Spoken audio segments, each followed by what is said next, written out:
partners. Ito na yung luya, bawang, sibuyas, kamatis, toyo, suka. Ito na yung kangkong, fresh na fresh, partners. Ito pitas lang sa farm.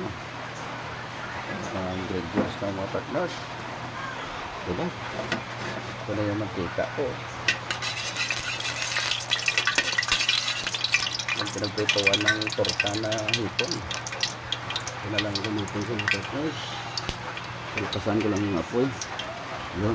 Ano?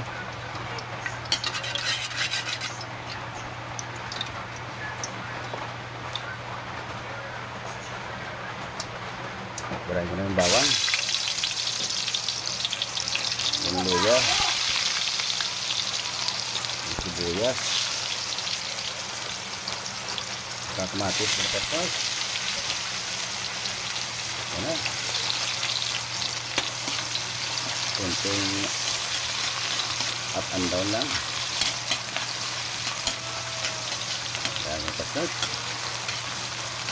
Luto lang.